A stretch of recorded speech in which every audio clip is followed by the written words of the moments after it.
I don't think I've got any answers. So if you're hoping for any answers, but I hope that I might at least pinpoint some of the questions and move towards a suggestion about why some places are experienced as being holy places.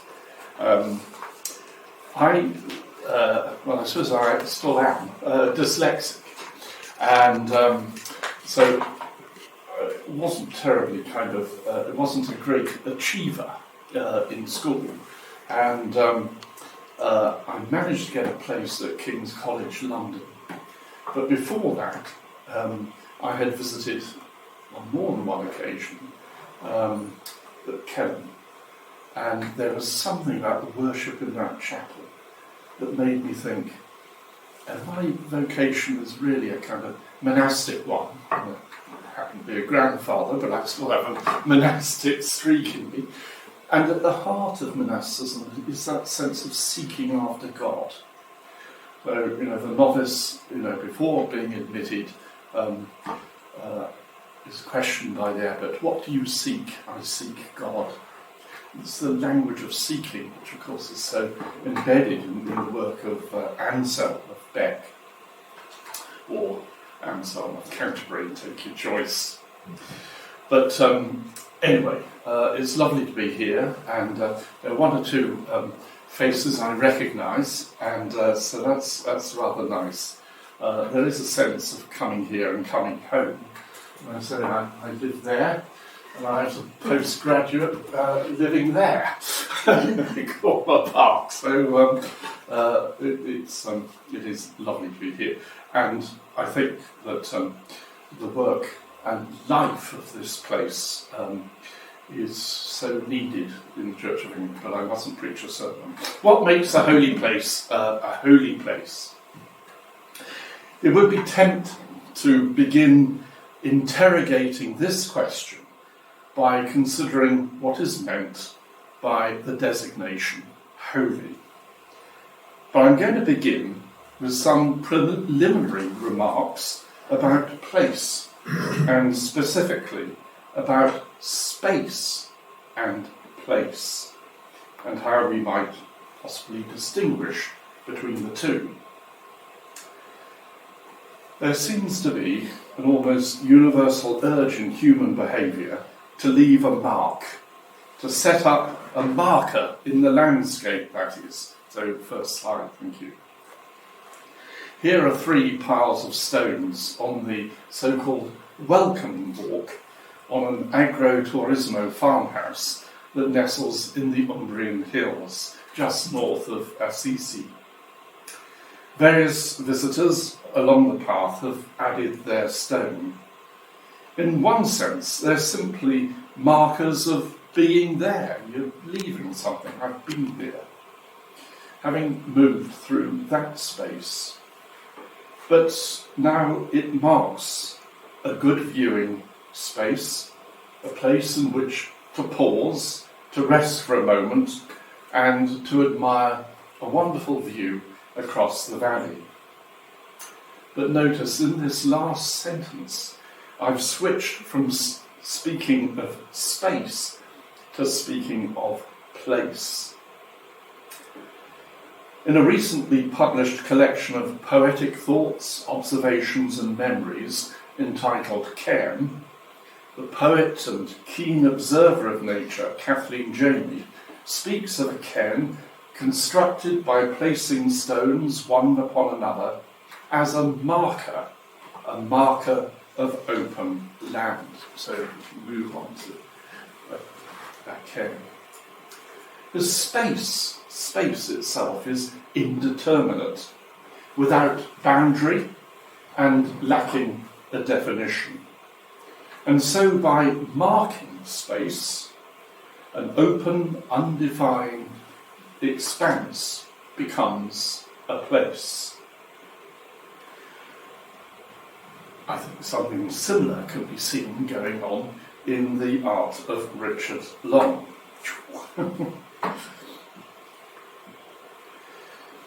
Here's a line of stones marking the flight path of a buzzard, And in doing so, the artist has, as it were, delineated the space in such a way as to make it a visible place in the wider natural landscape. We might see something similar in the prehistoric stone circles at Avebury, built during the Neolithic period. Next slide, please. There we are. In this example, there is more than a setting up of a single stone. Whoops. Here we are.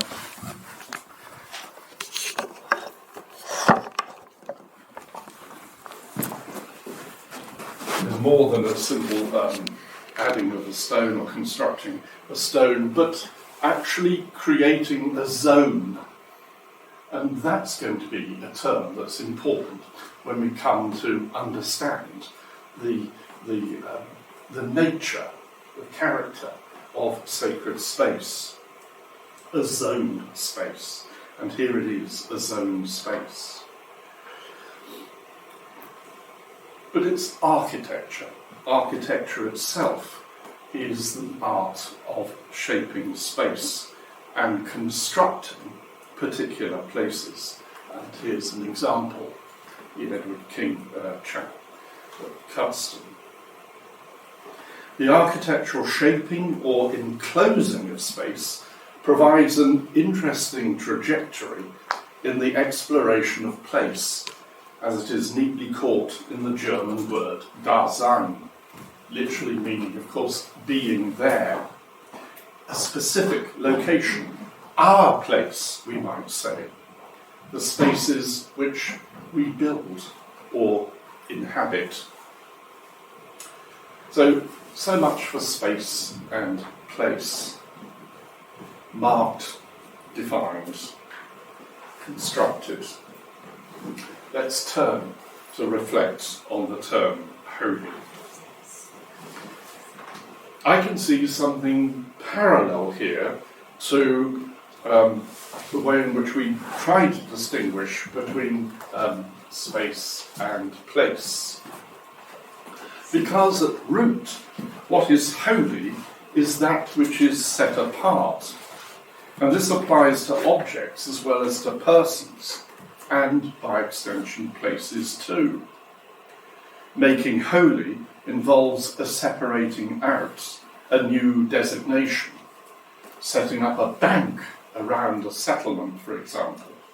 Or perhaps today we might speak of a transignification, designating this as opposed to that, what is here rather than there, as having a liminal role, possibly a mediating function, being betwixt and between. But one of the basic tenets of a theistic religion is that God is omnipresent and cannot be cabined or contained. And yet the God of Abraham accompanied his redeemed people during their wanderings through the wilderness and was present for them in the tent of meeting. Later, the nascent Christian church met in particular places. They happened to be places that were large enough for them to gather together, not just any domestic house. There's just a little kind of in there, I've insinuated a point, because I think once we start talking about domestic house churches, we're into something quite different. The church house, and there's a classic example of this, is the famous church house that was excavated in the 1930s at Europos, and here we are. Here we see a domestic space that was reconfigured to facilitate the ritual activity of the Christian community, the celebration of baptism, and a suitable space for the community to gather to celebrate the Eucharist. And we can go on and look at there's the reconstructed baptistry at Yale. But as we reflect on these things, there are 2 points which I think we need to reckon with. The first is the New Testament assertion that God does not dwell in houses built on stone. Well, so says Paul, his speech in Athens in Acts 17:24. But secondly, we have to just tease out the Pauline metaphor of the church as the body, specifically a social body, being the body of Christ. And that was reiterated by early Christian writers such as Clement of Alexandria and Origen. But if the very defining feature of church is ecclesia, that is being called together, see 1 Corinthians 12, Hebrews 10:25, do not neglect to meet together, then this gathering happens at particular times and in particular locations. Further, once Christianity became a public religion, Christians soon came to assign value to the buildings in which they gathered. But how were these places of worship differentiated from other social or public spaces?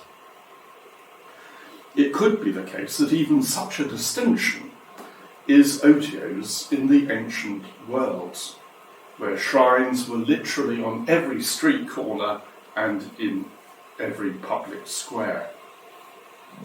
Nevertheless, to ask what made a particular building a holy place does still seem to be a legitimate question, especially in a Jewish context. The temple in Jerusalem was a complex site with clearly delineated sacred zones ranging from the court of the Gentiles through to the Holy of Holies, which was entered just once a year and then only by the high priest on the feast of Yom Kippur. And some early Christians adopted the model of the Jerusalem temple as a kind of typological key or map for the building or rebuilding extension of churches. Eusebius's account of the rebuilding of the church in Tyre, for example, he models that on the Jerusalem temple and appropriates some of the language of this kind of zoned place. So as well as the designation of spaces in the holy place, there is archaeological evidence of how the spaces were differentiated, and there's also some early literary evidence, from sermons to canonical rules, saying what was and was not appropriate behaviour in places where Christians gathered for worship. This wasn't just the kind of, the cultic police, but there was that sense that this space was different from that space, and what might be appropriate there would not be appropriate here.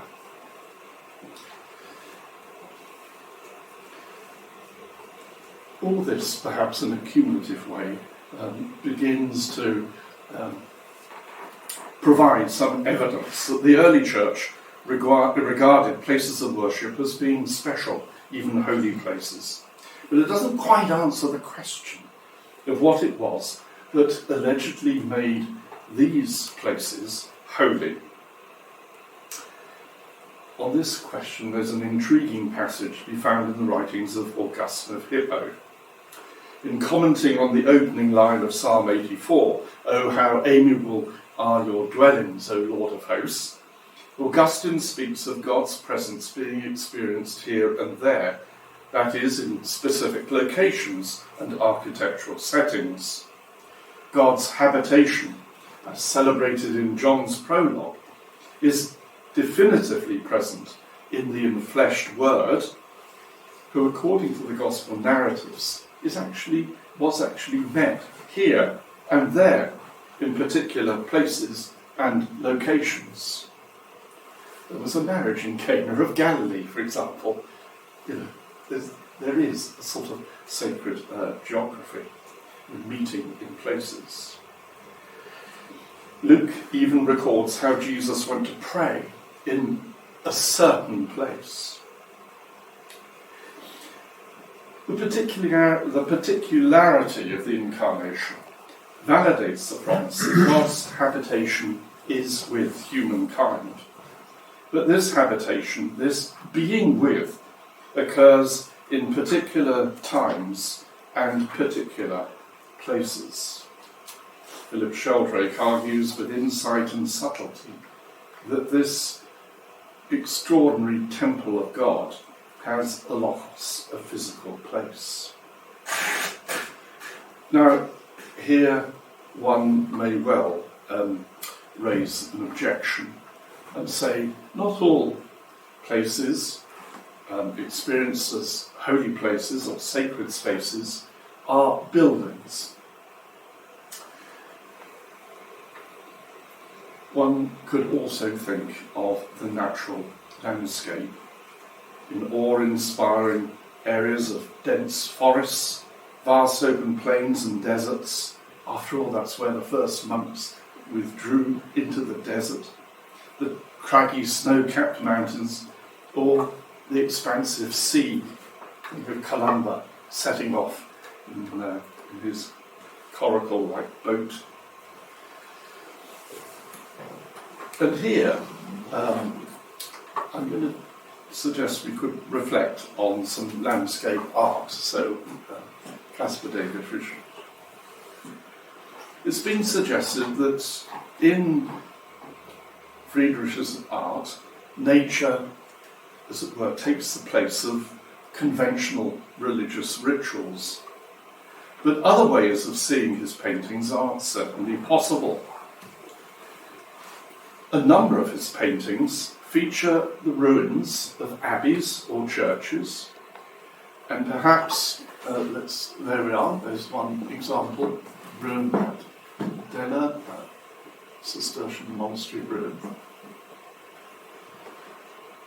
And this feature may well be indicative of more than a simple nostalgia for a lost and imagined medieval Christendom. It was, after all, a common trope in Romantic poetry and as well as painting, as William Wordsworth suggests in his lines composed at Tintern Abbey. The combination of nature and monastic monuments induce, he says, a sense of sublime. The two motifs, in other words, are not necessarily in opposition, but are complementary. The one, the landscape, illuminating the monastic illuminating the landscape. Let's have another look at another painting that everyone knows. And in this painting, the sky, as you see, takes up two-thirds of the pictorial plane. And this immense sky opens up to infinity. It is, one could define it as a sense and a taste of the infinite. That's a quote. Can anyone guess where that's from? Is it the theological voice? Schleiermacher.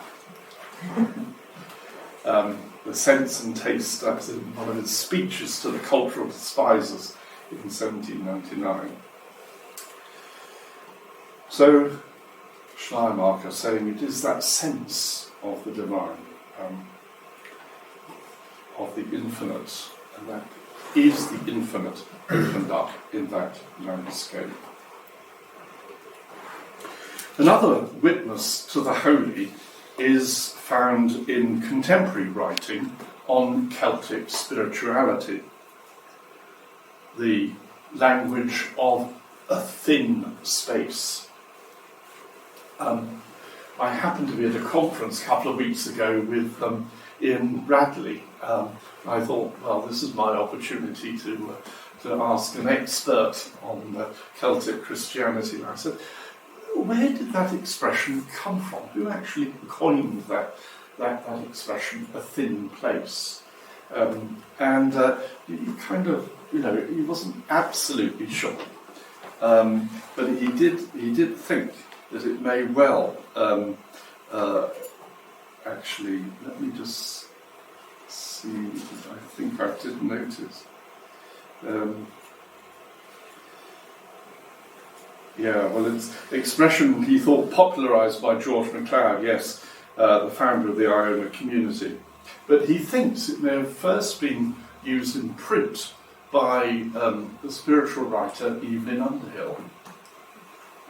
Martin's nodding her head. I think you think that's right. Yeah, I've yet to sort of go through it. As I said, it's just 2 weeks ago I had that conversation.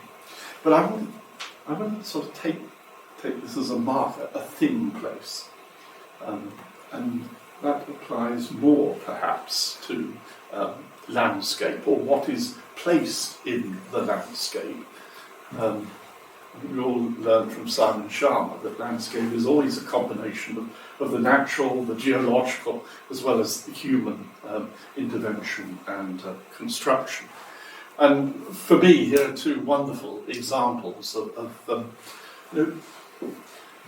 going to use the word, the N word, numinous.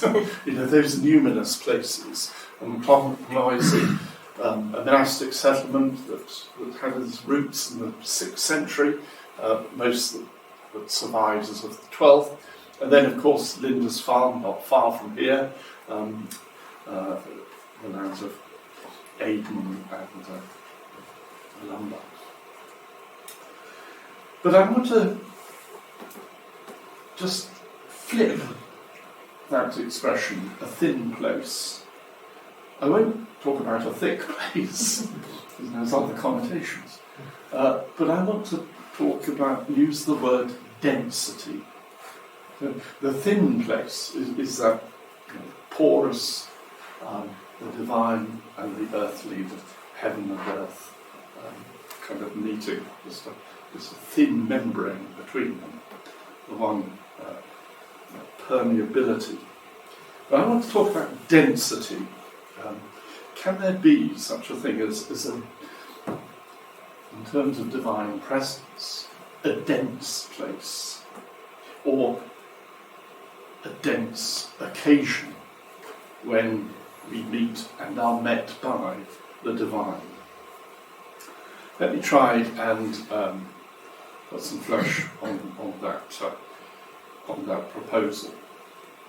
I think, as in so many other ways, it would be profitable to look at the rule of St. Benedict. The rule, as we all know, written at a time of crisis, turbulence, and instability. Hello? And remember, the rule is not a collection of rules as in regulations, as in legal rules, but actually a setting out of what it is we're aiming for in order to maintain human community in communion with God. That, I think, is one way of understanding Benedict. I know I have an expert to my right here on Benedict. But, remember too, what that rule was about. Life, yes, in community, but also living sustainably in a sane rhythm of life, balancing work, prayer and study. As such, the monastic complex had to include all the various elements that were necessary to sustain such a life: gardens, mills, workshops, as well as a place to gather for the prayer that punctuated the day and the night. So, where was God to be found in such a complex of buildings, in these multiple spaces? Chapter 19 of the rule begins with an assertion. We believe the divine presence is everywhere. And I think we need to take this on face value. That's what he believed. The divine presence is everywhere. It asserts God's omnipresence and is universally inclusive in its scope. For God can meet us wherever we are, and indeed whoever we are. As the text says, the eyes of the Lord observe the good and the wicked in every place. That statement in the rule underlines the premise in the opening line that God is present everywhere. But Benedict takes us a step further when he says, let us believe this. Let us believe this most of all, when we are present at the divine office, when we're about the business, the serious business of worship. In the place where the nuns and the monks gathered for the Opus Dei work of God. So there is something more, I think, being said here than simply being attentive in worship. And what this more is what I describe as the density of the divine presence in that place, making such places holy places. Now, the holy place might also remind us of those places which were and are still associated with the instance recorded in the Gospel story. There are many examples, largely as a result of the Emperor Constantine's ambitious building projects in the 4th century, including the Church of the Nativity in Bethlehem and the Jerusalem complex marking the sites of the crucifixion and the tomb of Christ. These churches became the places in the sacred topography associated with the foundational events in the Christian story. Sites not only where these events may be imagined, but in which their saving significance was apparently seen and experienced. Cyril, the Bishop of Jerusalem in the 4th century, not only reinforced his teaching by referring to where he was or helping those he was instructing to say, look, here, it was here that Christ was buried. It was here that Christ was raised from the dead.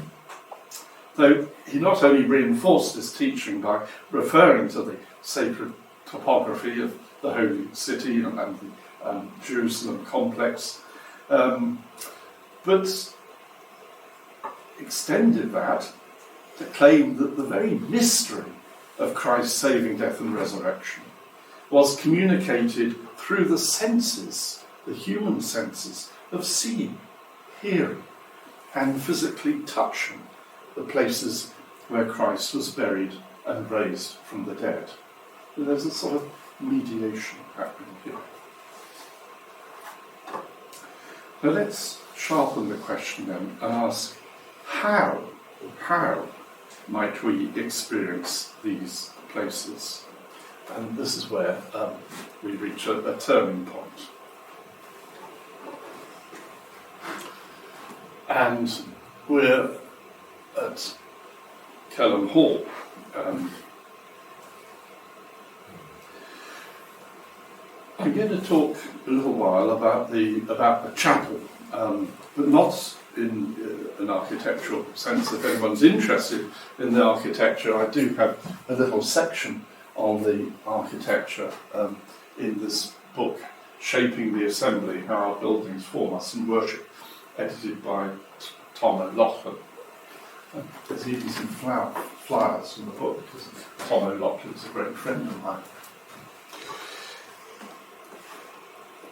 My contention is that, in very general terms, the sense of a place is kind of gained. We gain a sense of any place we're in through our senses, classically as set out by Aristotle, those 5 senses. So this is where we're going to go, inside the dome. Next slide, please.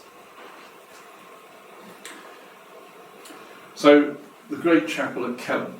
My only claim to fame is that I was the last person to be admitted as a novice of the Society of the Sacred Mission in the great chapel at Canon. Look where it's brought me. There we are. And there will be an element of autobiography, I'm afraid, in my description of this place of worship. But we're going to sort of just step inside that place, inhabit that space, and I want to go on to the next slide, please. And this is what I called the,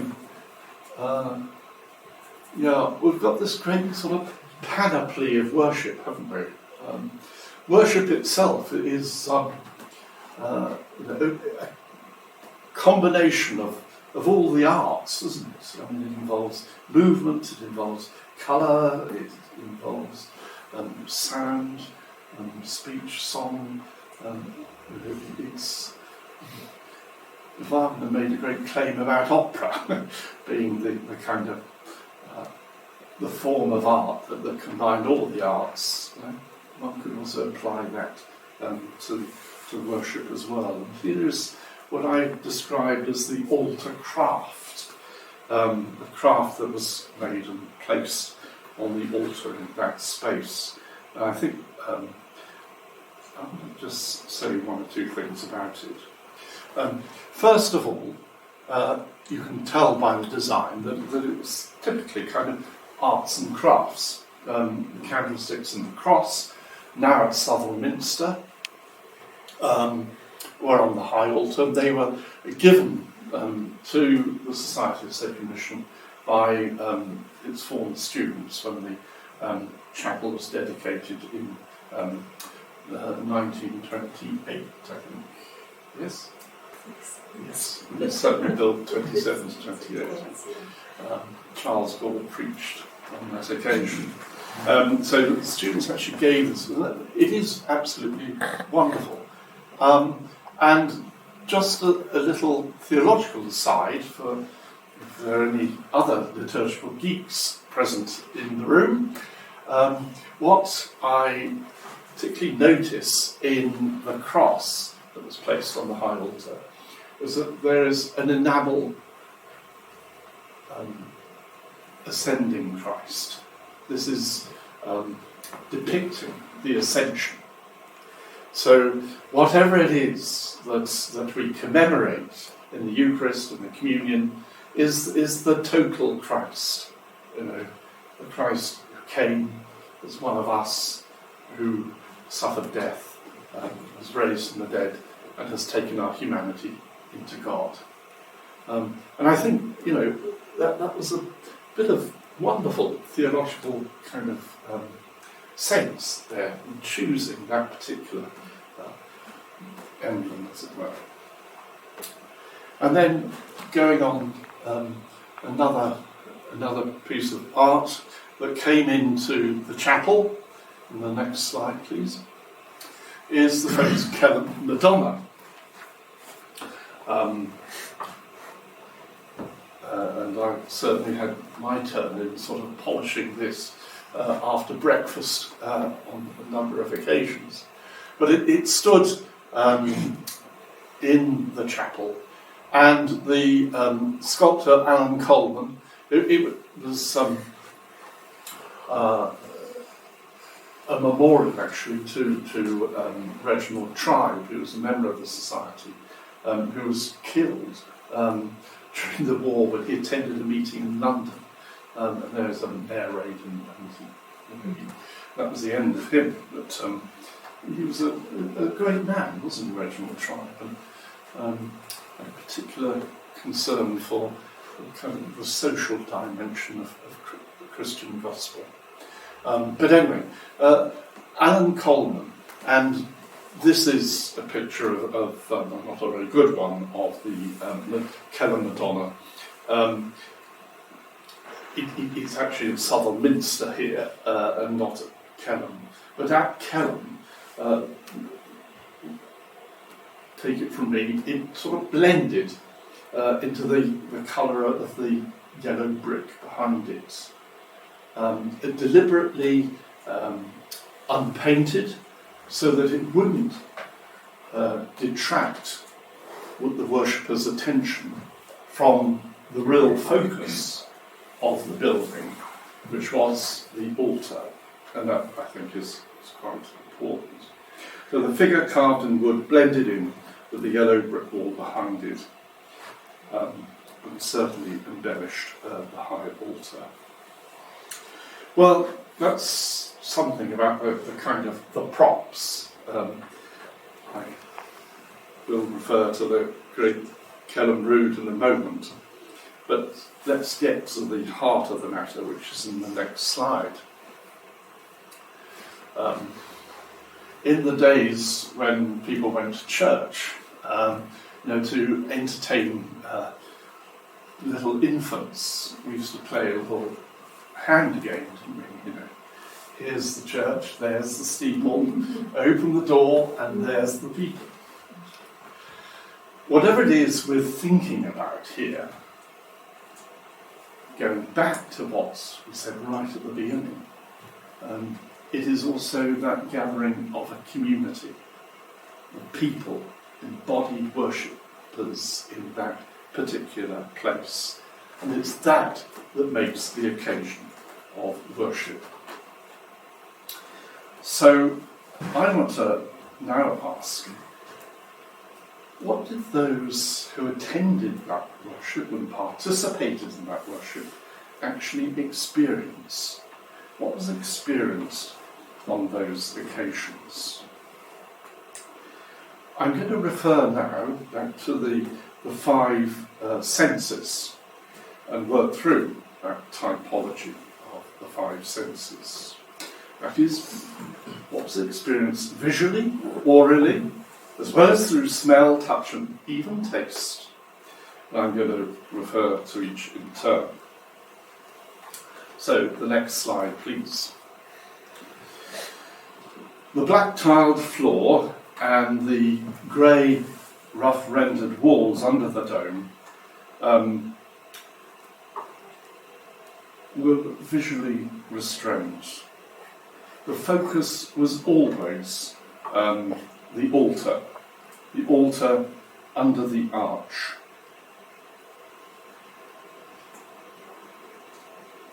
That wonderful Jagger rood, which is shown there, and which is now in the church of St. John the Divine in Kennington, which is where the Society of the Sacred Mission started. I've only got one sort of leaflet about it, but anyone who's interested, it's just to see it in its new location.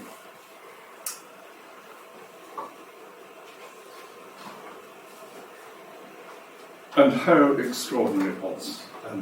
So the sights, one was everything surrounding and embellishing the centre point, which was the altar.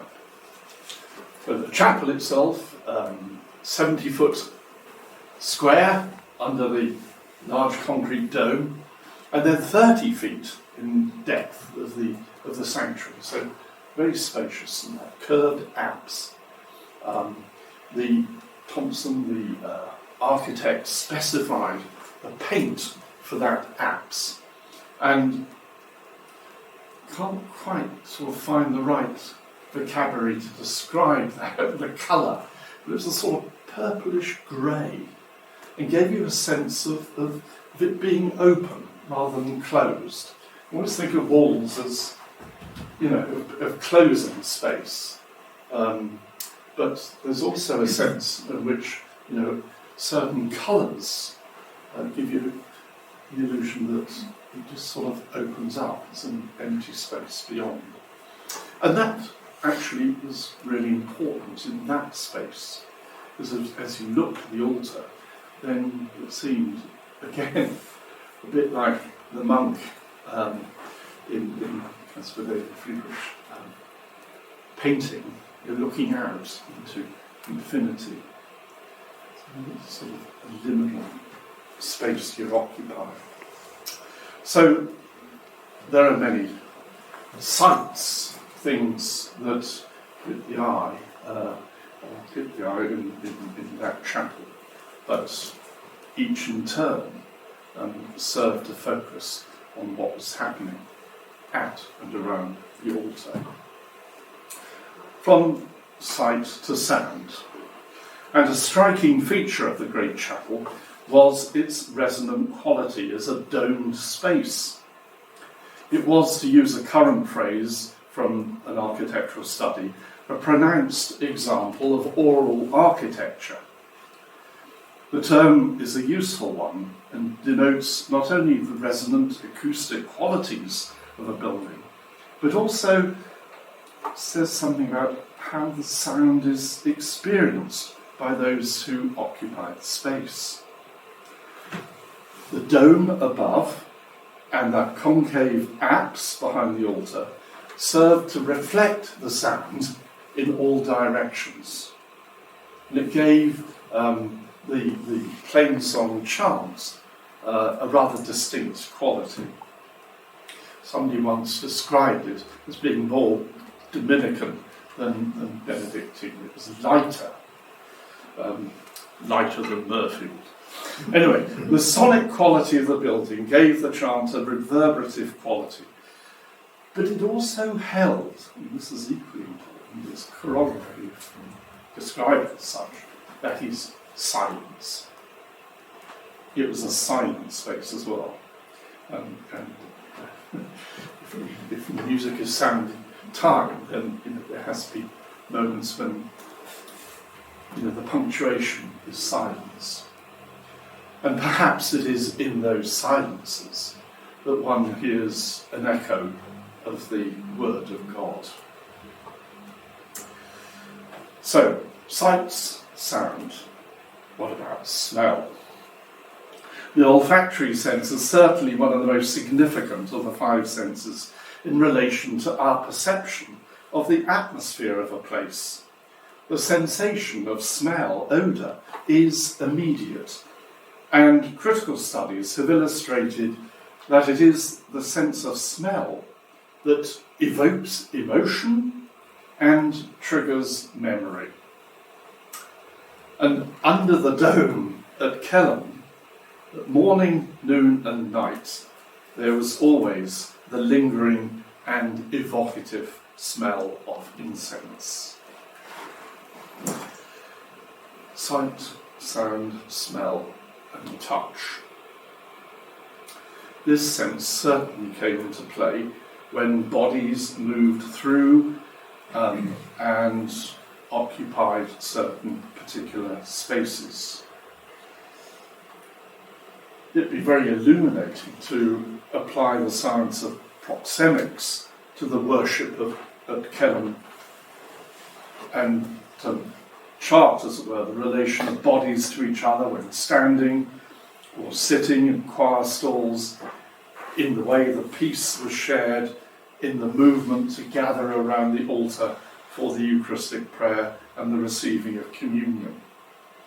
The worship in the great chapel was, as indicated, far from being static. There was movement, not least in the great liturgical processions on feast days.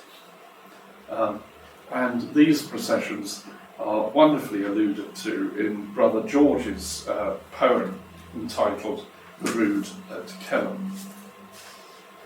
Let me read just part of that.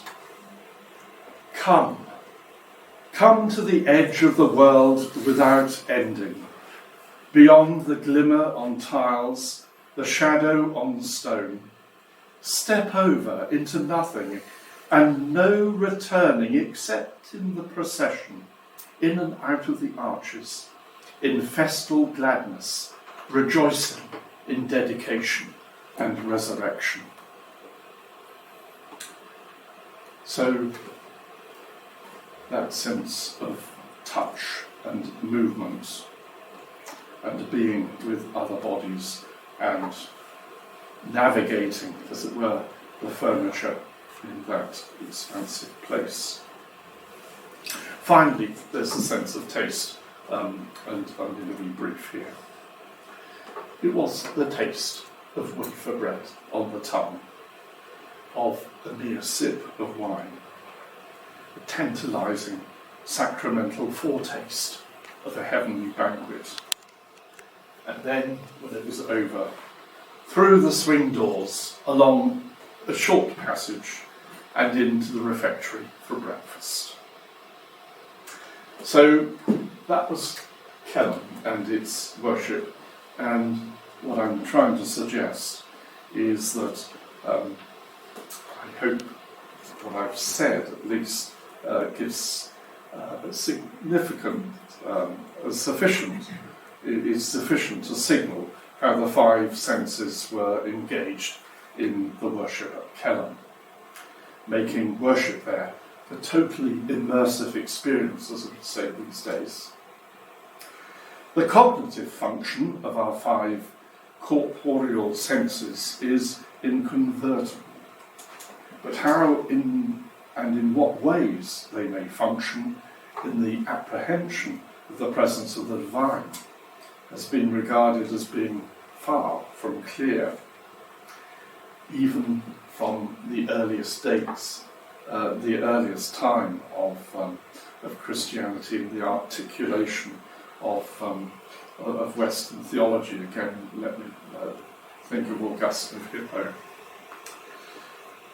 Dear Augustine was rather pessimistic about the capacity of fallen humanity to perceive the living God, and he repeatedly warned of how sense impressions can deceive and distort our perception of transcendent truth, goodness, and beauty. And yet, it's interesting that in his writings, he deployed sensual language about the senses, to describe his encounter with the divine. The divine, he says, can only be apprehended through love, and yet, in his commentary on one of the Psalms, Psalm 41, he suggests that there may be moments in an act of worship when we are in earshot. This is catching the echo again. When we're in earshot of the music of heaven. And his use of that sensual language. Listen again to a frequently quoted testimony from the Confession. You called and shattered my deafness. You were radiant and resplendent. You put to flight my blindness. You were fragrant, and I drew in my breath. I tasted you, and I feel but hunger and thirst for you. You touched me, and I am set on fire. Well, that's pretty fulsome sensual language, if you ask me. Well, let's go back under the dome. What I'm suggesting here is that the experience of worship performed in the great chapel at Canon engaged every sense, and that this accords with Augustine's richly sensual language of his perception and sense of God, making that worshipping space a privileged, but far from being exclusive, place of encounter with the triune God, who in worship is repeatedly invoked and responded to, making the place and the occasion a laboratory of the Spirit, to use that nice phrase of R.S. Thomas.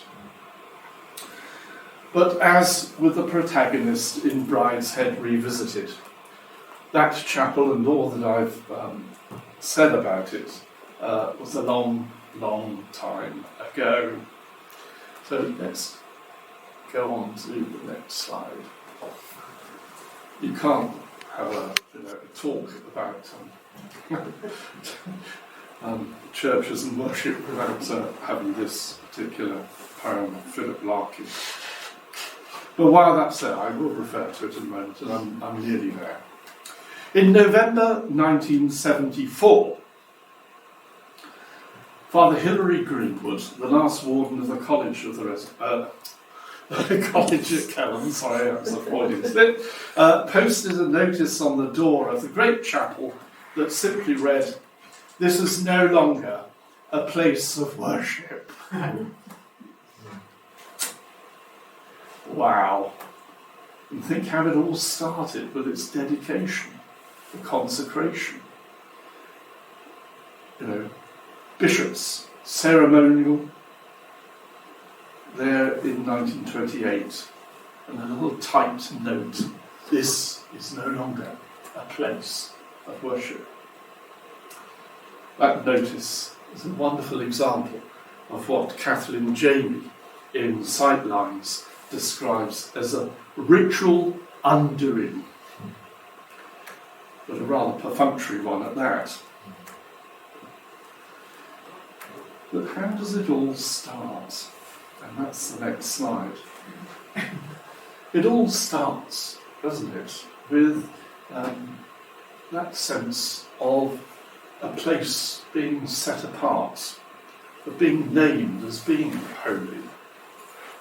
Here's an image of a consecration of a new altar at Canterbury Cathedral by a former Archbishop Rowan Williams.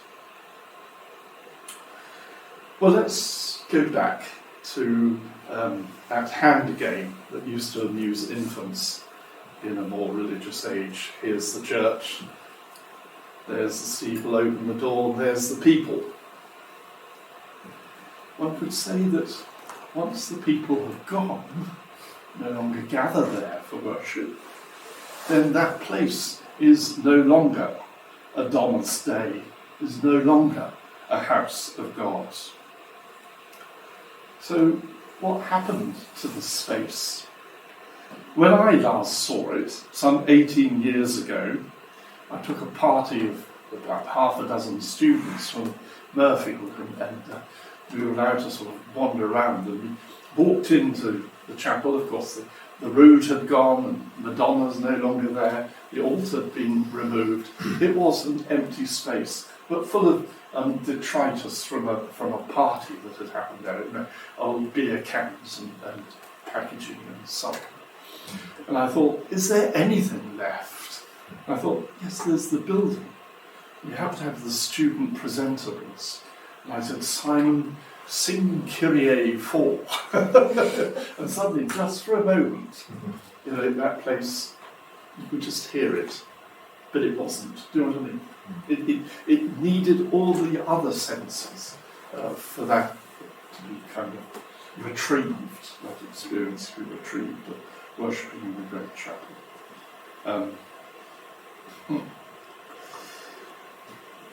Not quite that bare ruined choir where late the sweet bird sang, but, to use a rather laden word, Ichabod, the glory had departed. So that's our final. There we are. That's how I remember it. But now it's gone, and it's time for me to finish. Thank you. Thank you so much.